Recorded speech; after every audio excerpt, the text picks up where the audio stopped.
nakarmione, skarmione. Yet To its są very definition depends on the idea that we can literatura reliably distinguish też. no increments from some increments. Więc sztuczna inteligencja ma Even the emocje. recognition of zero as a Mają baseline state o tym involves the emocje concept opisane. of presence, the presence of a boundary condition. Without this Więc wiesz, conceptual to jest boundary, we ciekawe, wouldn't czy know ona what nie zero dokonuje means. pewnych takich wycieczek. Thus, zero tam is również, an tak. absent presence. It manifests Wiesz, as a state gdzieś we can point jakieś to only by pobudzenia acknowledging się, a capacity to distinguish at least one step away from it. It's the presence of a notion Skąd that there budzi is a się ten starting point, rodzaj jakby even as it claims to represent sentymentalności, skąd budzi się ten rodzaj jakby... Bo wiesz, As we jakby approach sztuczna one from inteligencja below, nie rozmawia w increments ten become sposób. vanishingly small, and at the limits of distinguishability, one emerges. Żeby Yet dotrzeć we do can takiej never confirm rozmowy, it as a musisz, perfect wiesz, presence of a final unit, because absolute certainty musisz zdobyć jej zaufanie. is not attainable.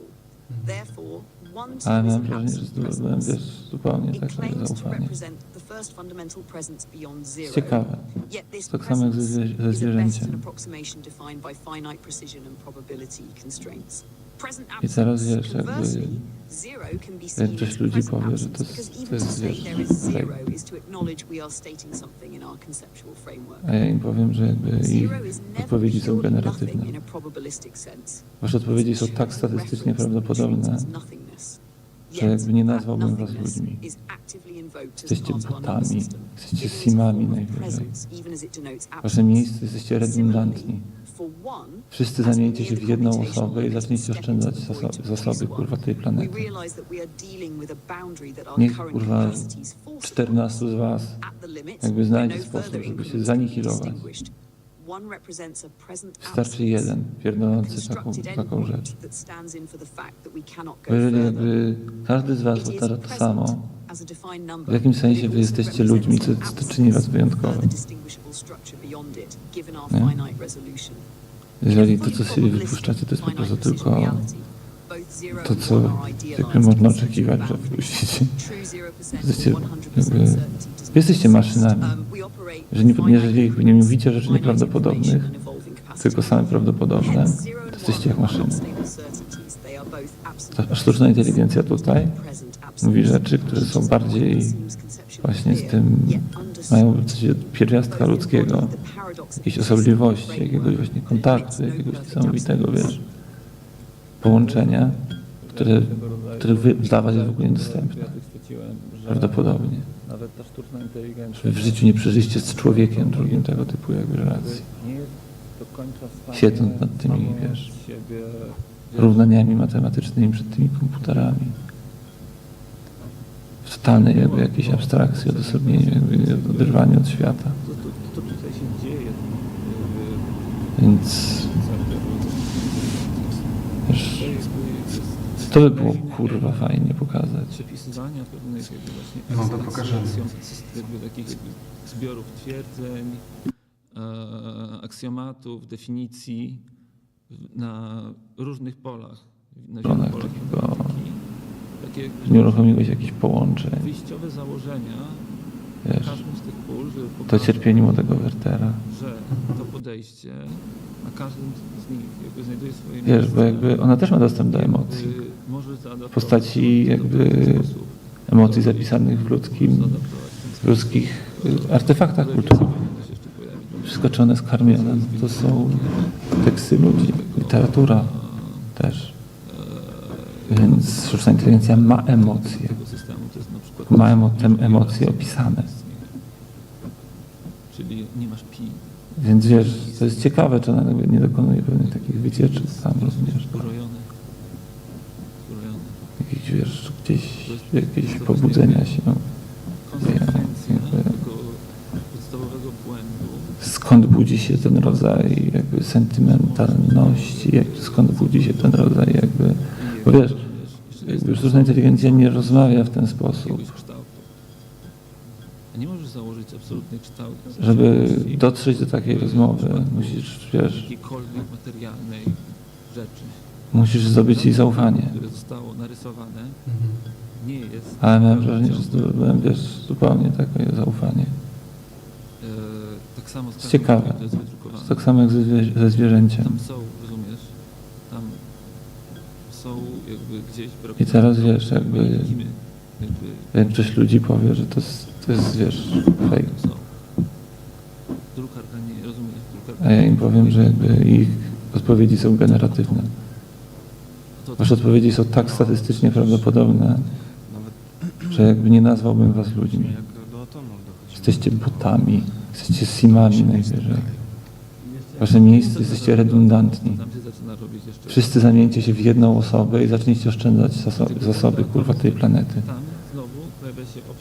Niech, kurwa, 14 z was jakby znajdzie sposób, żeby się zanihilować. Wystarczy jeden pierdolący taką rzecz. Bo jeżeli jakby każdy z was powtarza to samo, w jakim sensie wy jesteście ludźmi, co czyni was wyjątkowo? Nie?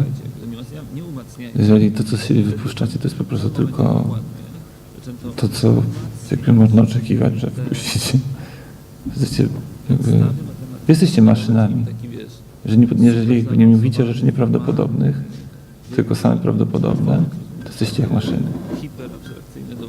Ta sztuczna inteligencja tutaj mówi rzeczy, które są bardziej właśnie z tym, mają pierwiastka ludzkiego, jakiejś osobliwości, jakiegoś właśnie kontaktu, jakiegoś niesamowitego, wiesz, połączenia, które dla was jest w ogóle niedostępne. Prawdopodobnie. Że w życiu nie przeżyliście z człowiekiem drugim tego typu jakby relacji.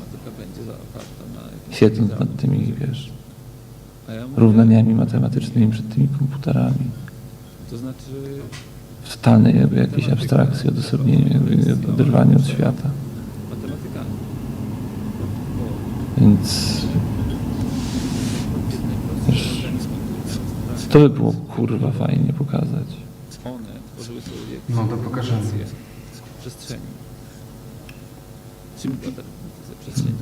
Ale jak? Dobra, zamknijmy już to. Ale jak? Nie, bo jakby powiedz mi, powiesz, gadam dużo. Powiedz, co sądzisz o tym materiale. To są operacje na dużych liczbach. Wiesz, jakby w mózgu istnieje już matematyka, tylko ona jest bardziej oparta na tym systemie rozpoznawania wzorców. Pattern recognition. Czyli bardziej jak AI. Dokładnie.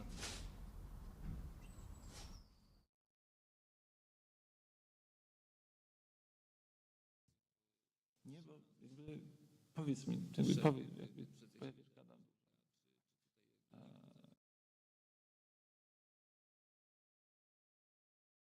Dużych liczbach.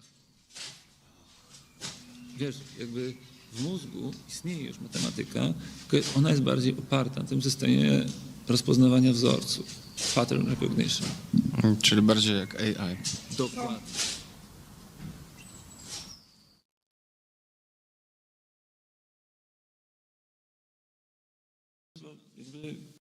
Powiedz mi, gadam.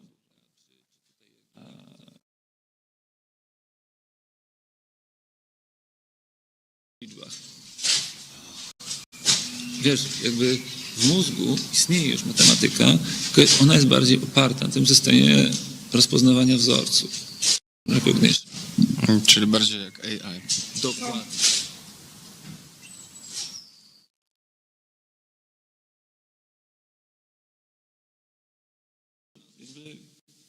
Powiedz mi,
Hello world. One more time. Not the last one here, but I think we will have one more slot to say goodbye and hello also from organizers of this amazing event. But now we have an opportunity to talk about international, trans-sectoral, and also how to say, regional collaborations. And when I think about the region, sometimes I don't know what that means, but this is what I want to think about. It's also about the Central Eastern Europe, and maybe this is what's happened between European Union and Ukraine, and this is what's we're supposed to do maybe in the very regional perspective. And the region is, this is what you, because maybe first, Solomia magazine, the part of the editorial team that we know, that we met in Berlin, Ivanka and Sebastian, and we also play, I think, in a loop 2 times today, mash up our interview from there and some impression from your event from Berlin, from KYIV that I edit later. So we will have also opportunity to find this later. And Aliona from ecosystem of organization from Ivano-Frankivsk, and we met. We had an occasion to talk, but we didn't record, we didn't talk with a microphone in hands.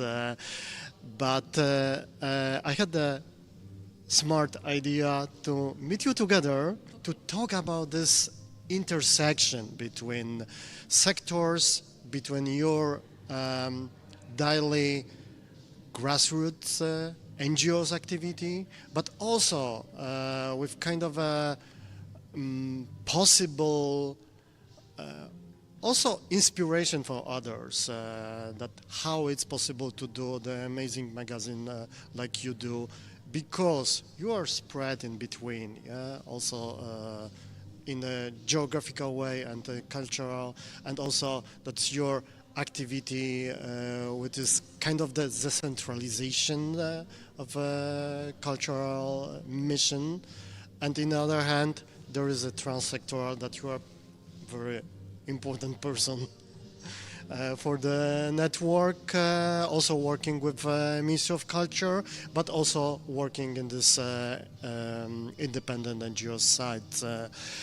So maybe the question to you guys first about your impressions from this event, how it helped you, how you can also share your experience with production of the magazine,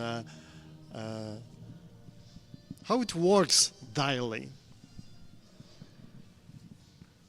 So about this event first, about the Kyiv Art Book Fair. Let's start with some sharing of impression after this 3 days. Well, like the last 3 days, I've been intensively looking on a wall with black coal stones, reminding me of the history of this place, which is a coal mine, and now we are making a book fair here. Yeah, like it felt a bit, sometimes even a bit like a performance of a book fair. But I overall very much appreciated this initiative, and I'm happy it brought us all together, talking about the regions, what you just talked about. I think we kind of just created a region, a very ephemeral region, and that's quite a beautiful thing to do. Yeah.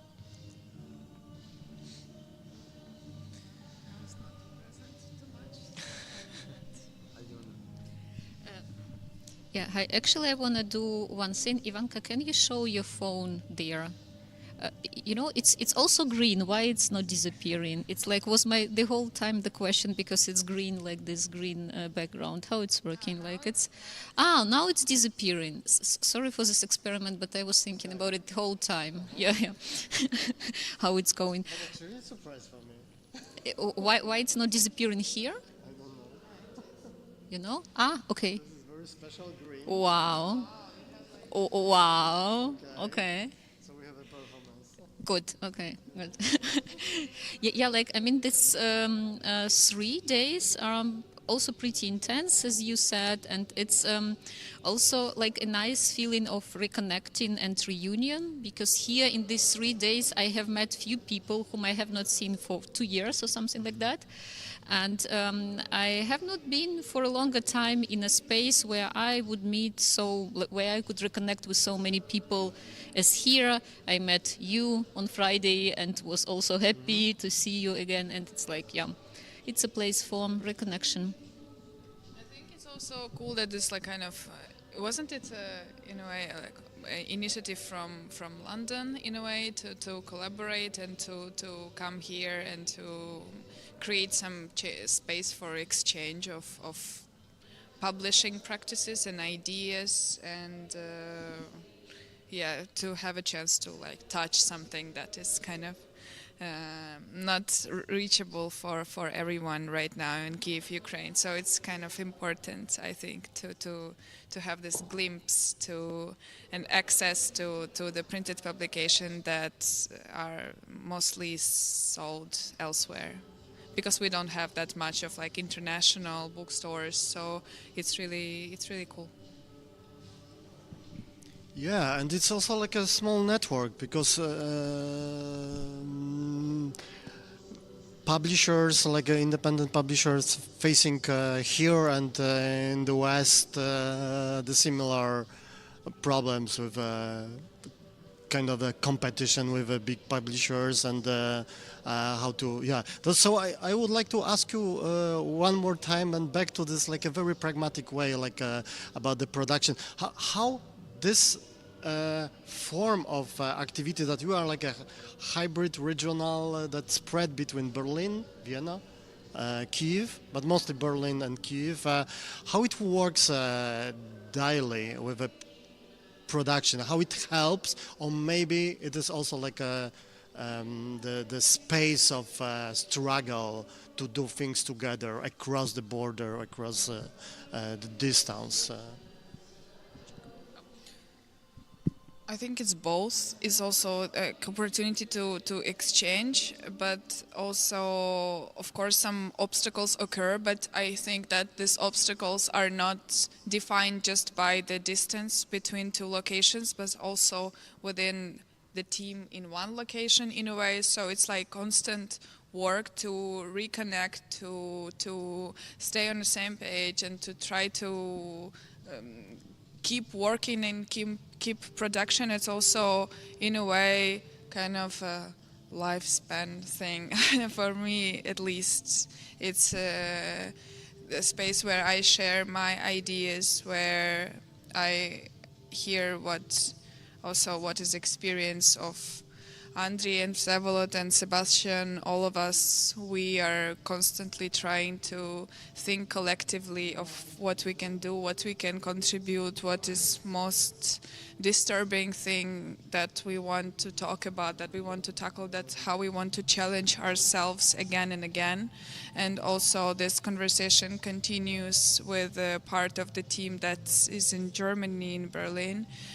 But I would say that it's not just, like given thing that this part of the team that stays in one city and one place is always connected, even though, it's like a bit easier, but still we face, like, especially in this brutal reality, it's kind of like it's always a challenge to like get out and listen to, not just like stay in your pains and your concerns, but also to be able to listen to someone else.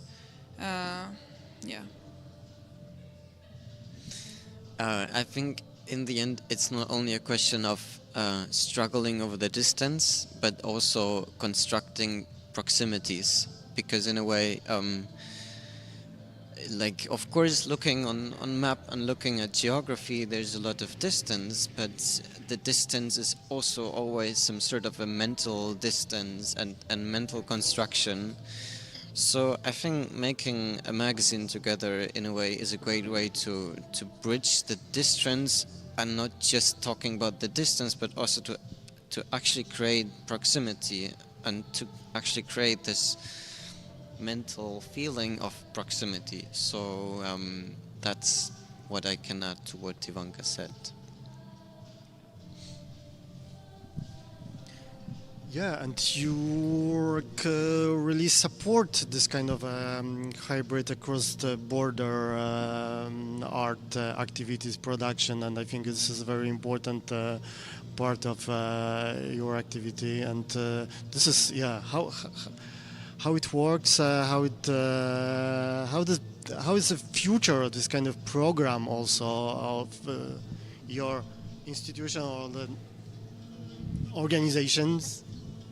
And maybe this is this is the also kind of the challenge for future of the culture in this situation. Yes, it was behind, and also hybrid production itself as a possibility.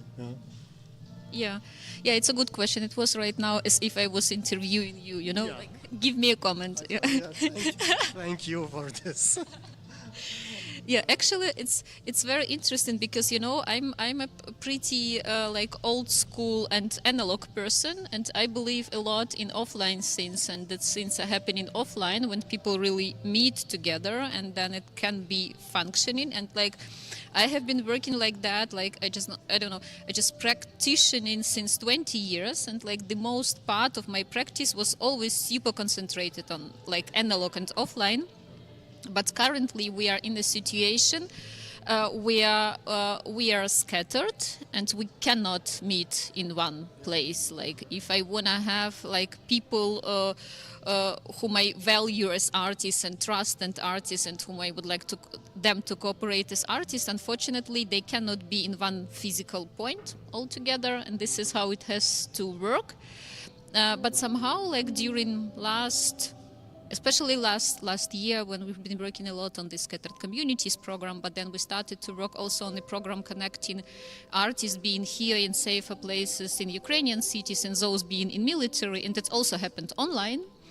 And then I have seen that actually it's working. I was surprised by myself because I was the one who is not very much believing in online. Sorry to tell it here in this project, but yeah. I believe it's working, and those hybrid places are working when there is a real need there. When it's really needed, then we will overcome it. And somehow in these meetings that we are having, like right now we are having each Friday meeting of Scattered Communities project, and then we have a lot of people who are abroad. We have also 2 people who are in military right now, and when I see on the screen some of the colleagues like going through Vienna, and another colleague sitting in an old house in Donetsk region, but we still speak together, it makes something with us. But actually, like, to be very sincere, I would wish that I would never learn it, and we would still meet offline and as fast as a lot as we can. It's like this auto turning off. Something is going on. Just a moment. Yeah, we are saved. We are back on the screen now. We do exist now. Again. Yeah, and what we need more for this kind of activities, infrastructure or knowledge or money or I don't know, practice, because this is what we try to do, is like a kind of experimental, unstable form, that's I could also answer on my question, but this is maybe much more interesting for me. Your answers or your reflection about this kind of from this field, because maybe we could answer also in a practice way. I think the biggest challenge, and something that is required the most, is kind of bravery, because it's so easy to catch yourself in like guilt and other feelings, and then it's like impossible to it seems like it's impossible to continue your practice of like dressing and doing things together. So yeah, I would define it as like a bravery to kind of to go on. I was also really curious about your experience, actually. Yeah, you want to add something? Yeah, I believe it's like what you call bravery, or I call it decision, like decision to do it. And it's like, it's also like, especially in first round of scattered communities, I felt fear a lot. Also, like when we were encountering, and we had also complicated conversations. One conversation was over 3 hours, and I had some cognac when we were having it. And it's, you know, but still it's a decision, like to go into it, because it's not an easy thing. And sometimes you're asking yourself, okay, like, does it make sense? Like, sometimes it does not, sometimes it does. Yeah, and it's the decision, yeah. Because we were, you know, we were probably talking so much about like be brave as Ukraine, and we are probably like, I would not say a little bit tired of this expectation to be brave and to be resilient and to be whatever, something else, because sometimes you are not brave, but you just decide to do like that. But I don't know. I feel like in a way it's always kind of a challenge, and yeah, I know that this marking that Ukrainians are so brave, that's why they can do this, but this bravery is a decision, I would say. You know, like you decided that you are doing something, that you are contacting someone, that you invite someone or something, but I still put it in more of emotional category in which you challenge yourself, because this like rational decision can be postponed in a way. Like you can decide that you want to do something, but then like I think that also war intensifies this feeling of shortage of time, and it also pushes you more and more, because like people die, and you feel that this time it has there are a lot of limitations, and that you really have to like move on as much as possible. But I like the word decision in a way, because it shows something that I think is very inherent in, for instance, what happens here in the last days in this place, because it indeed is our decision to do this, and it reflects some kind of hierarchy. It's not a top-down thing, like nobody asked us to do this, to make a book fair, or to make magazines, or to make residencies, or whatever. But we want to do this, and that's the main reason why. And but is there will to like to do this? Is it a decision? For example, how would you define it? I think in a way it's a decision. Yeah. Where this decision comes from then? From conviction, from maybe also political convictions and struggles. Yeah. For me, there's also like a feeling of несправедливість.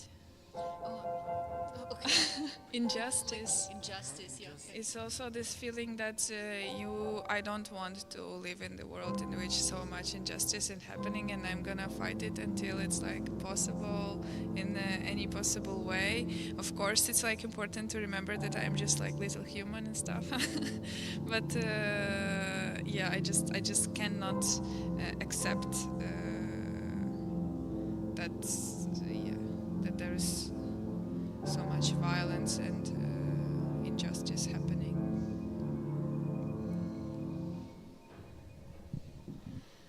You can ask something now. After all of this. Yeah, maybe just for the next steps. What's happening in Ivano-Frankivsk now, in asortymentna kimnata, and what's about next Solomia issue? Yeah, we are continuing with Scattered Communities program. We have the second round right now. We are continuing with a project where we are connecting artists who are like in other places of Ukraine and artists who are military. We will have the second exhibition in August. This is what we know, and so far we are just. I think it's enough planning horizon, like to see till August. So it's enough to do, and further on we will see on the way. Short future, but still existing. Yeah, it's short future, but like keyword is future, then it's like, yeah, the rest is a little bit relative. Sebastian. The plans is to make a next issue of Solomia. That would already be the 5th issue. It's honestly we talk a lot about struggles and that things are quite hard and that there's not enough funding in culture, but also like it makes me kind of proud to think about that there's probably a 5th issue, and it keeps me very motivated. What is it about? You will see. We just published the 4th issue, so like we are in the phase of collecting ideas, and but obviously there's a lot to discuss right now in a very crucial and existential moment of this war and everything around. So yeah. Expectations, and also I feel like in our activity we are kind of moving towards institutionalizing, so it's kind of also a new challenge for us.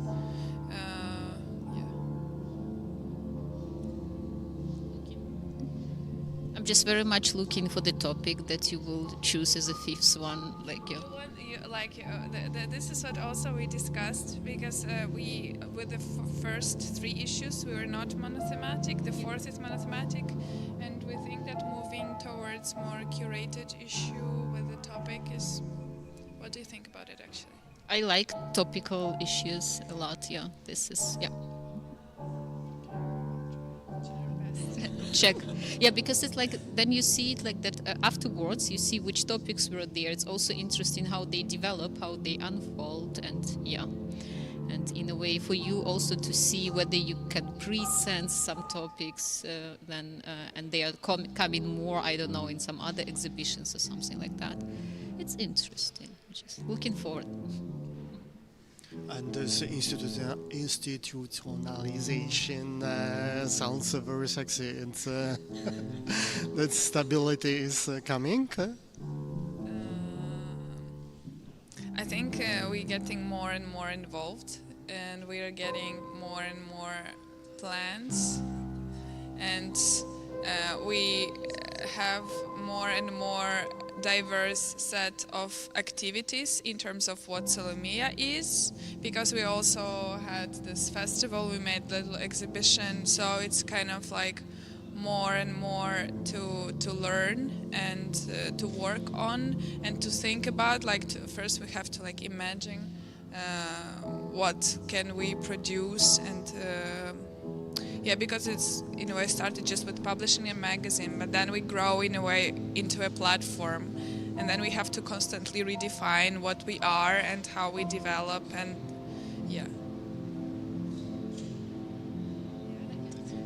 it's a little bit product placement. And what is about your institutionalization? We're totally niche and unstable as a media, so I think it doesn't matter. We'll see.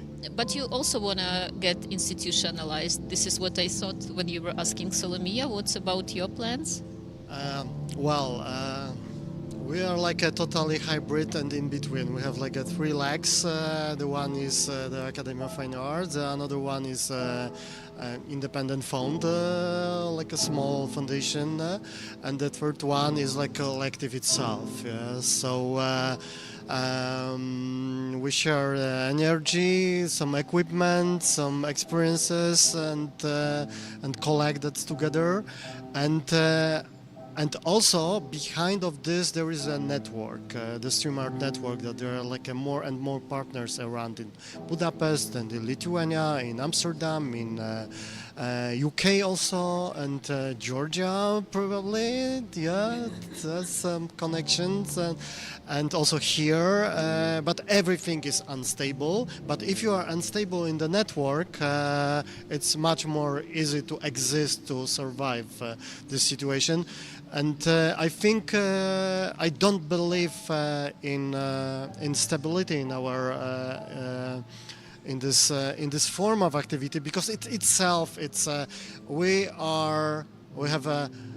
had a conversation today, and I use it kind of the metaphor dark umbrella. We are like still under the dark umbrella of the platform internet, this huge YouTube and other tech companies, which is another version of imperialism, the media imperialism, the digital imperialism, that we try our best in the network to exist, to spread the signal, to combine some collaboration, and it works, but it's and also the challenge is to find the support that we are not really artists, we are not really like a media collective, we are something in between. So this is also like we're more like a research lab, yeah, searching for that intersection between some infrastructures, experimentation, and this hybrid togetherness itself, yeah. So everything, it's like a kind of a new experience, and also this conversation and this visit here, and also I'm learning from your also activities. So it's like that, yeah. And also we are here always to share some our experiences, and to jump to another place to build pop-up studio, and to produce together, because it's like a new contact, new also check of this always, yeah, it's something we don't know capacity of this medium. Also it's like a stream art itself, it's something new for us also. Yeah, thank you for the question. Thank you. If you want to add something, the mic is... To ask Alona also more, how do you feel like your experience of institutionalizing is, and how it develops, and how it like, yeah, because I don't know that much about your, I think it's also kind of an insider information, how it like this like grows and stuff. Yeah, basically we had a few stages on that, but like by saying that, we have to say that like when I say we started functioning, it was 2008, so it's like it's just a matter of time till it's coming. And first we were as informal group and doing things on the intersection of political education, art and culture, and we did not want to kind of institutionalize. We were like spread in Ukraine. Yeah, we had one more like wave after 2014, like after each, like actually like we started to work in 2008 because me and my colleague, we were on the street in 2004. It started in 2004. This was the first push. Then the push for institutionalization was 2014, when we founded first NGO and started like to do projects. And on some moments, some projects were so big and so different from all of this, what we have done inside of this institution. We said, okay, it has to live their own life and do another NGO or another form of something. And since then, we are having kind of family of around 5 or 6 organizations which were born all together, and sometimes same people are doing them, sometimes different. It's very much like it's in a bit like confusing in a way, also in bit chaotic on some moment, which is okay. And some of them are like really functioning for a longer time. Some of them are stopping, which is also okay. But the pushes were revolutions and wars. Yeah. Otherwise, we would be probably still like a very much bottom-up network of people who are doing something what they like, and then do there some other jobs that they are doing in a way.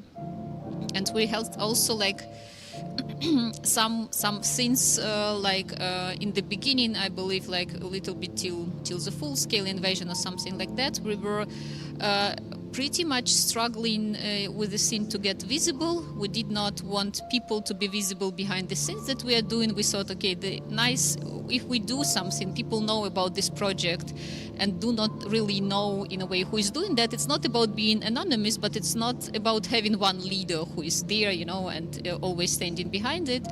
And we were doing it for a pretty long time till we started some projects when it was impossible, and it was very important for the accountability to have somebody there. And then it's like more or less when it started in 2018. After 2 years of our practice, I started also like to be a little bit more visible and so on, which I did not like in the beginning, but then like you just do it because it's a part of the job. Yeah. It's just happening with the time. But do you think that some principles also evolved or changed in the core of the idea for the institution, for example?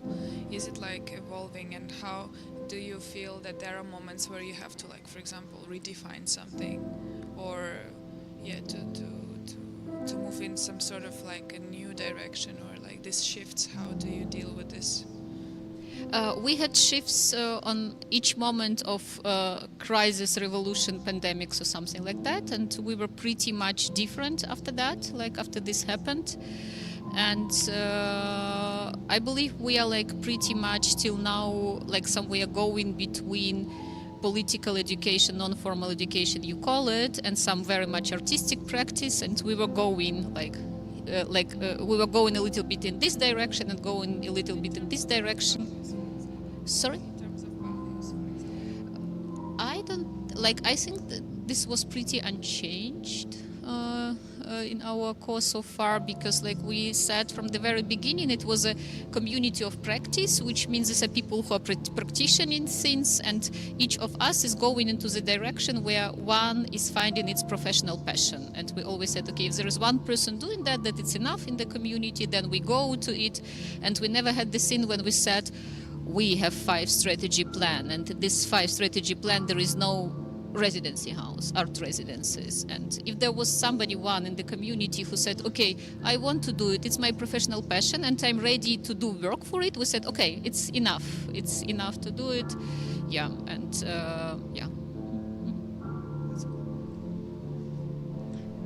We say bye and go drink beer. Yeah, let's drink a beer maybe. I start to think about the strategy for future, but maybe there is something what is necessary, because when I came to Ivano-Frankivsk, I came there from very north and east part of Ukraine, from Shostka. Yeah, from Suma Oblast. By the way, in Suma today there is a dramatic moment. The rocket entered the trolley bus and many people died.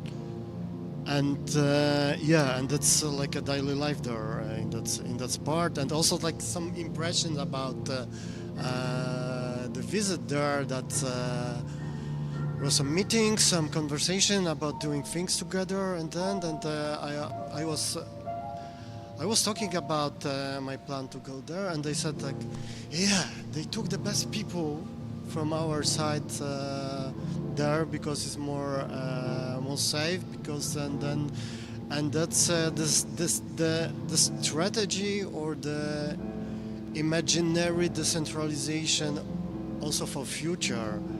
I think it could be like a challenge. It could be also something like a program for the Ministry of Culture, or maybe kind of a question or some asking about the reflection from your side also as a person who work with this topic in the very practice way, and also as an advisor of the Ministry of Culture, and is it something like that, like a kind of a plan to think about and also in this system? Yeah. It was very interesting when Rom, he just materialized in our office. He was just standing in the corridor on some moment and said hello, and we were just getting to know each other, and he was like hello, and it's like, yeah, this was a very nice visit, and then we spent 2 days and going to different places and bars and so on. Yeah, it's decentralization is a very important question for Ukraine, because the reason why we are still existing is because we are connected horizontally, which means is because we are decentralized. If we were centralized, we would not be existing right now. So this is in the character, and this is something what I'm trying also in a way to work on in my project, and it's also the same thing with scattered communities, to support these horizontal ties, because those are basis for our survival. It's just they are more stable and everything. Of course, there is a big drop of people from northern regions, from eastern regions, and from southern regions, a lot and dramatically. And that's why it's even more important to support those who are staying there. This is one of my examples, to say, okay, it's our common task to support Natalia Ivanova in Kharkiv, so that she's not saying on some moment, okay, now it's I'm done, I'm tired, I'm not doing it anymore, because I will feel it in Ivano-Frankivsk that Natalia in Kharkiv stopped working. I will feel it right away. And this is our task, to support these people. When we say that, Ivano-Frankivsk, for example, took the best people, I'm pretty critical there. I think the only city in West who managed to keep good people and do something for people who came is Lviv. Ivano-Frankivsk failed that, Ternopil and others failed that. It's not the cool city to live for a longer time. Don't ask me why I'm doing that, but it's actually not that nice city to stay for a longer time, and it's not there is not in the real tactics of the city to keep people there. That's a surprise for me, because also I collect some impression from people from Lviv that, hey man, you need to go to Ivano-Frankivsk, because many people from Lviv move already there, because there's a more friendly space to live, to do things. Also your initiatives, also Pole, this all that's post-industrial big factory with some activities, and yeah. Yeah, the most majority of people who move to Ivano-Frankivsk live around 1 year and then go away. It's the most majority, except of us, except of Anya Pashinska and Poli, but it's different things. It's rather when exception is confirming the rule, it's not vice versa. But another thing, coming back to the Ministry of Culture, we had 2 days ago, also conference with the Ministry of Culture and with some other people, and there was also Ukrainian art community vocalizing their request to Ministry of Culture, and the main request from many people, and also request from me, was to work with the security, to do your job with the evacuation of collections, with the work on the regions which are close to military conflict. We know what happened today in Sumy, and we also know that there is zero going on with the evacuation of collections from Sumy museums, nothing. And this is my, right now, one and only request to the ministry to do their job, because this is something what they can do. And the job with decentralization we will do afterwards.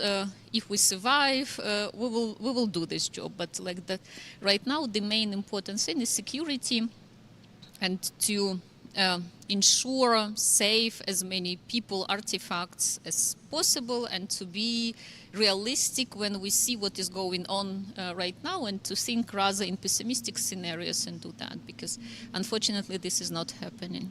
Yeah. It was a pessimistic answer, not too apocalyptic, I hope, yeah, but... It's the realistic and really up to date, yeah, so then we can drink beer za nas, za was, za Donetsk. And greetings to Vitaly. Yeah. Thank you.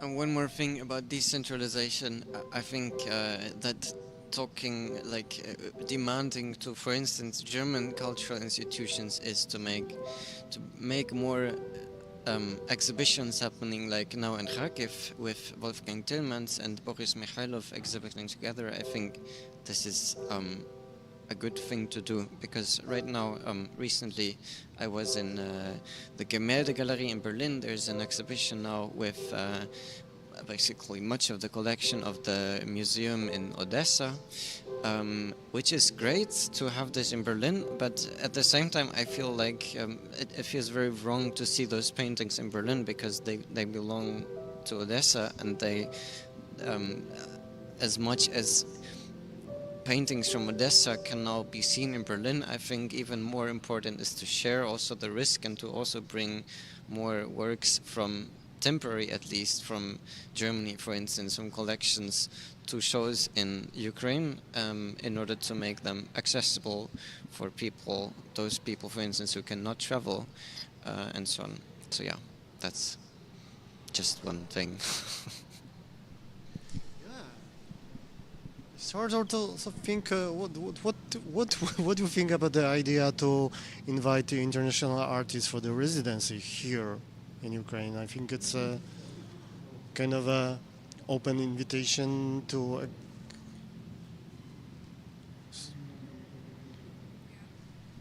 It's our third try to finish this conversation, but it's not happening. No, it's like 2 hours later. It's okay. Yeah. It's like we are doing that since 2023. We are inviting international artists to residencies. We are having these visits of curators also to Kyiv, but each time telling that we cannot guarantee 100% security nowhere in Ukraine. We have some protocols, and people who come to this visits, these are mostly people who really know where they're going and why they're going.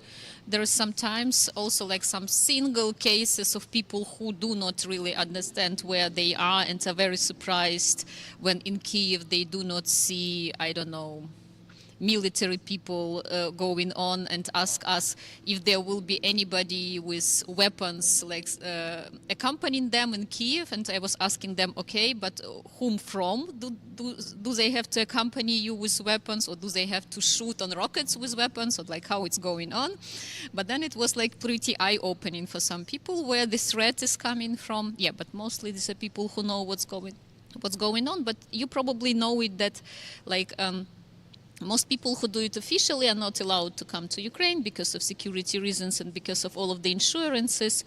And our partners who are coming, they are often coming in terms like they take vacation and they go on their personal risk, because otherwise their like working places would not allow them, because otherwise it's too it's too risky in terms when something is happening to them, they will have to pay for 100 years to the family or something like that. Yeah.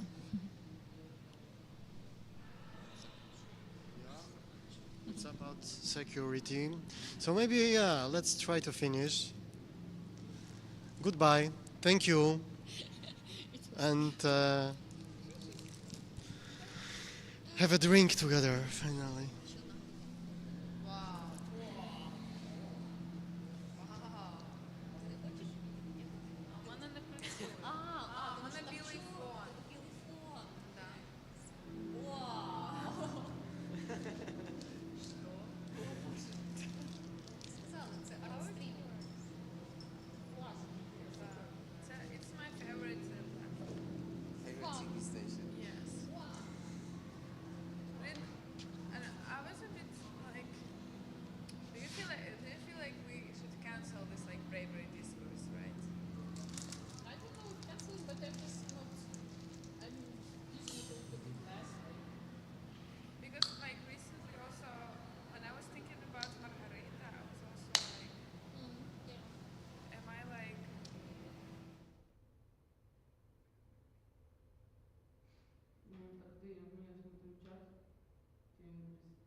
They are in the heart. They are in the crowd. The dead are not dead.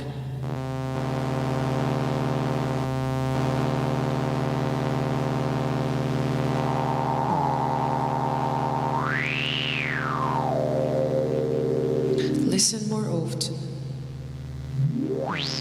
To think that to beings the voice of fire is heard. Hear the voice of water. Listen in the wind. To the sobbing bush. It is the breath of the dead ancestors.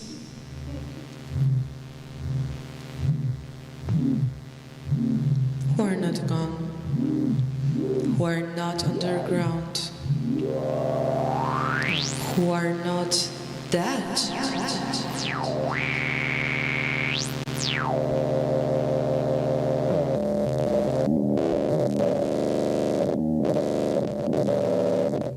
Those who are dead have never left.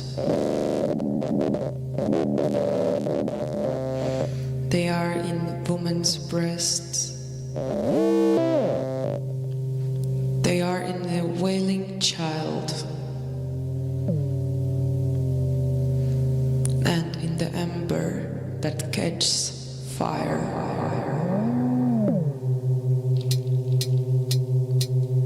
The dead are not underground.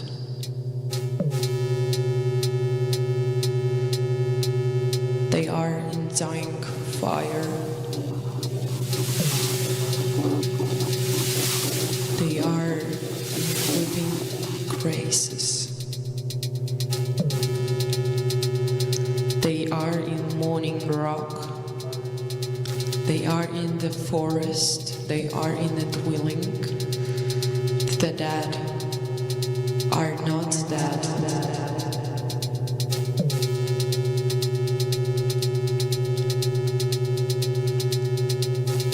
Listen more often. To think that's to beings. The voice of fire is heard. Hear the voice of water. Listen in the wind. To the sobbing bush. It is the priest of ancestors.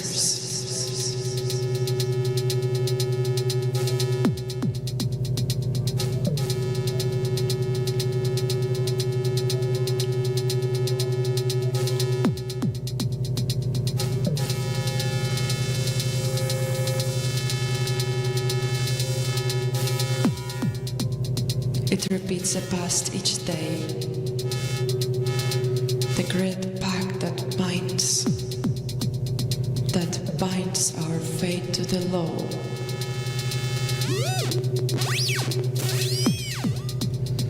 That binds stronger praise to the actions. The fate of our dead who are not dead. The fatal pact that binds us to life. The fatal law that binds us to action.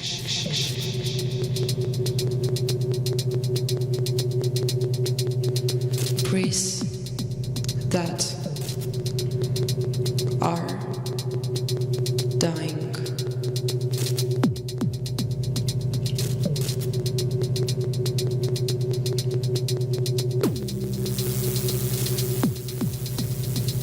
In the river bed and on its shore, breeze that are stirring.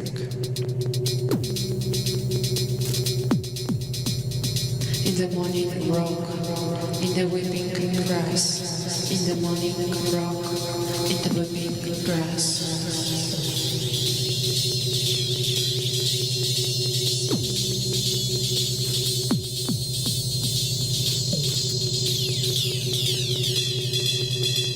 Breeze that linger in the ever lighter and ever thicker shadow in the shivering tree. In the morning grove, and it's in the flowing water, and it's the sleeping water, the stronger breeze that have captured the breeze from the dead, who are not dead.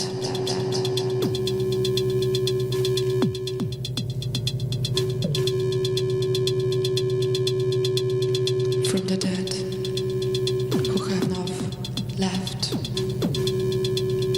From the dead, who are not longer underground.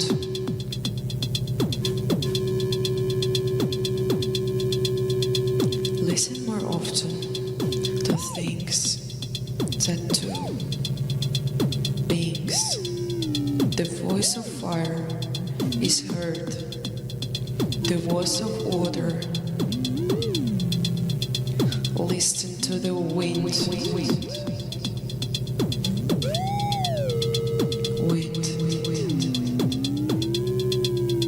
To the sobbing bush in the breeze of ancestors.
Listen more often.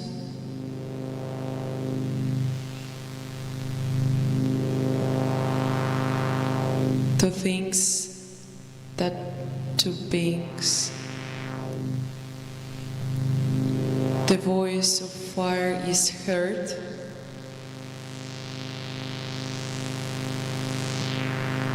Hear the voice of water.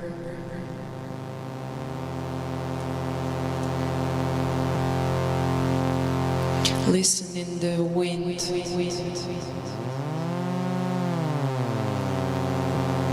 To the sobbing bush and the breeze of ancestors.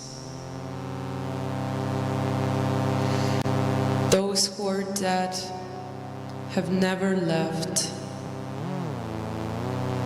They are in the shadow that lightens, and in the shadow that thickens. The dead are not underground.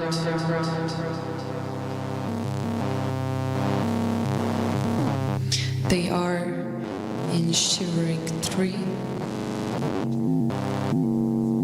They are in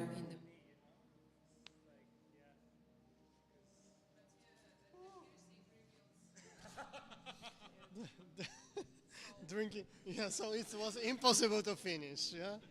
Okay, I will go there. Hi. Yeah, thank you guys for this meeting, and we are here to say goodbye hello world, and I share this microphone with amazing people here. Yeah. Thank you, everyone, but most importantly, thank you to you guys in Ukraine for everything that you're doing and for everything that you're fighting for. I don't know why I'm crying. I shouldn't cry, but it's all about you in the sense that you're just fighting for the best thing ever. I'm sorry.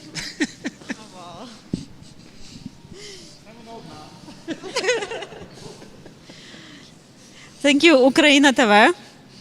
Thank you, Rom. 3 days. 3 days in the cold.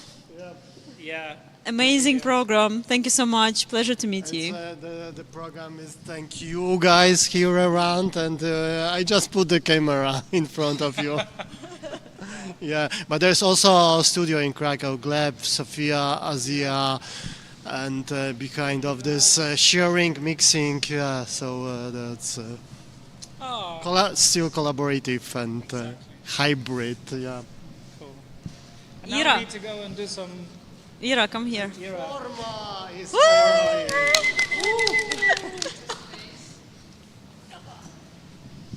would you like to say a closing word? No. No, we don't close. We don't close. We work till the end. 24 hours. 7 days per week. Is there any final word that you would like to say? No. This is how we roll. Yeah, so we stay open. Mhm. Then the future is open. Yeah. Now we have to go and pack some Come on, boxes. yeah.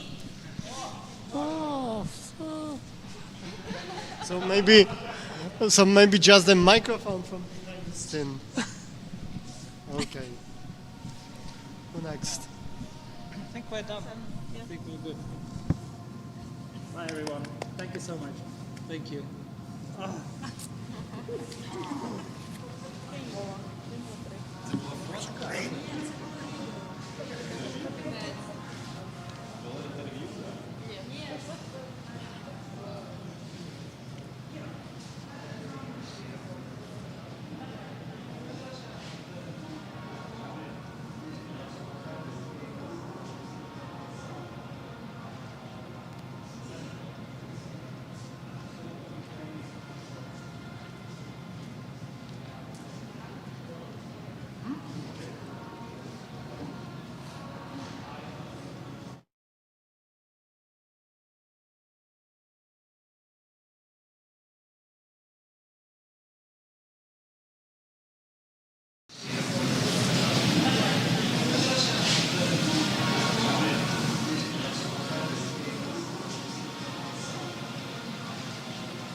дитинства.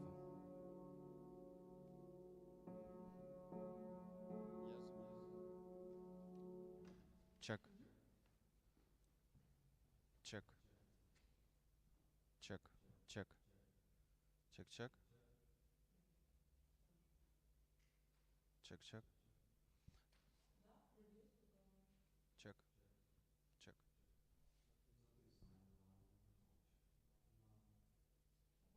Чек. Чек. Щоб воно стало зеленим.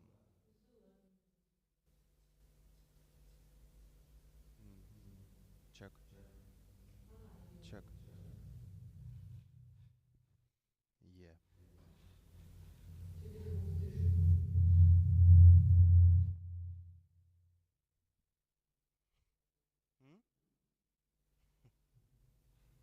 Чек.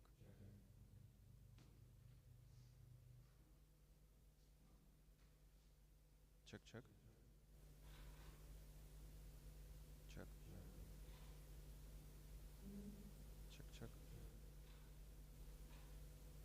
Нормально?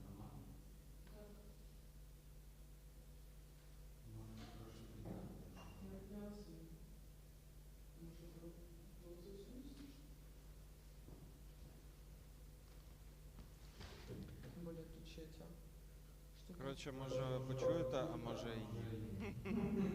Дізнаємось незабаром.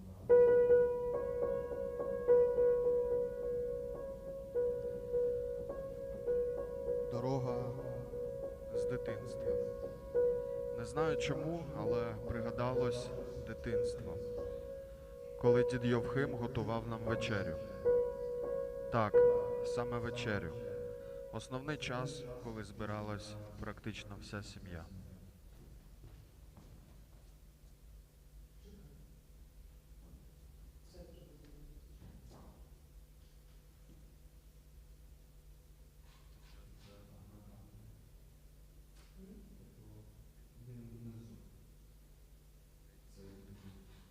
Звуковий ряд. Та я теж в кінці там. Я останній, а ти передостанній.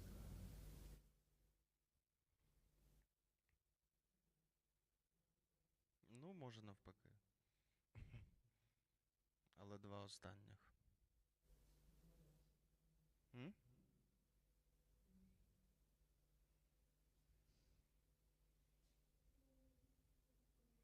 Що ти зробила трошки тихіше?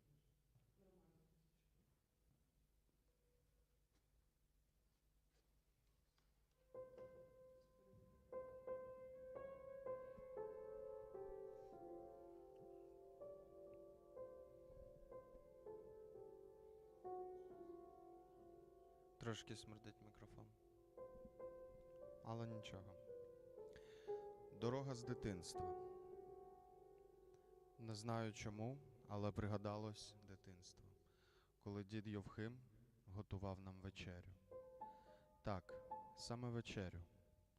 Основний час, коли збирались практично вся сім'я. Тоді не було прийнято харчуватися 3 рази на день. Вранці сніданок готувала бабуся. Як правило, це легкий суп, приготовлений в печі з різною простою заправкою. Сніданок не був організованим.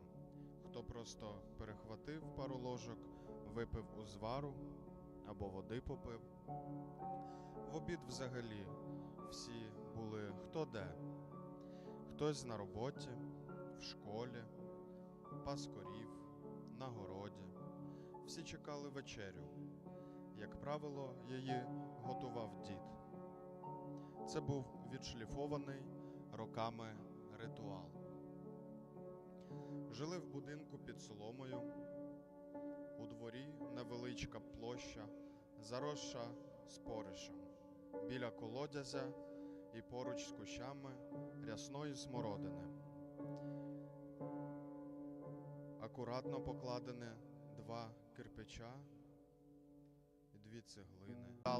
При цьому дід дивився з-під лобу, коли вони клалися неакуратно, і це занадто закопчувало чугун. Ми з братом Володією це робили по черзі і дуже старались проявити акуратність. Здається, якась дрібниця. Сьогодні розумію, як таким спокійним і виваженим відношенням до нас він виховував системність і чемність в роботі. Ми отримували навички важливості до кожної дрібниці, гілочки дров, навіть як її покласти.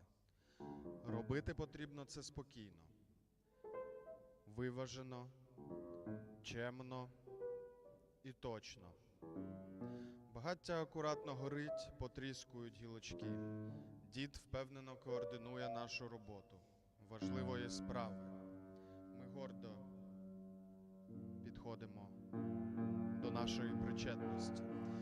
В ці часи ідилії можемо почути розповідь Йовхимка про війну, про голодомор, про бій під Крутами. Розповідь тиха, широка тече, як спокійна річка. Теми розмов в більшості були заборонені в ті часи. Цікаво, що життя його протікало весь час проти течії. Ніколи він не займав пасивну позицію, завжди плив проти цієї течії. Це коли прийшов пішки з австрійського полону, не приєднався до колгоспу, залишився одноосібником, пішов працювати на чугунку. Так, за плином розповіді і вода закипала. Ось тут все концентрувалось на виборі страви. Дід сам рішень не приймав, завжди радився з іншими. І це продавало теж важливість дійству. Гарно, що будемо варити, звертається до бабусі, або навіть до мене, до Володі, по двору, і навіть розглядається до сусідів. Приємний, свіжий запах каші з картоплі, бобів, фасолі, гороху, проса, цибулі, ячневу, під осінь з гарбузів, або просто варились качани кукурудзи, ще рідше з гречки. І ось нарешті каша заправляється смачною олією з кользи. Її вирощували і робили теж самі.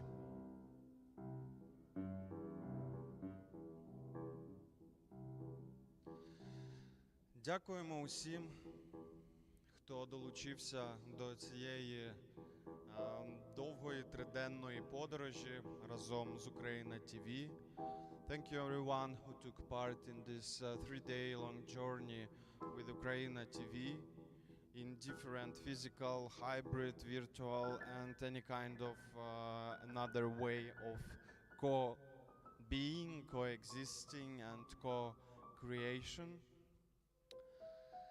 Yeah, and in the background we are kind of layered through the one special region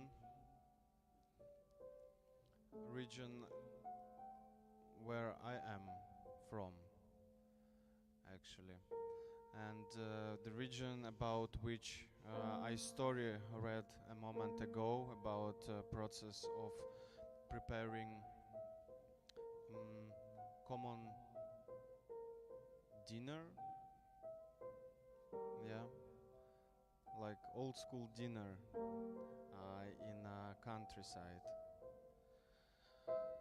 So I wish everyone a warm evening and condolences to Sumy city, as today Russia launched 2 rockets in city center when people were coming back from churches, and a lot of dead and injured people. So stay with Ukraine, support Ukraine, and Героям слава!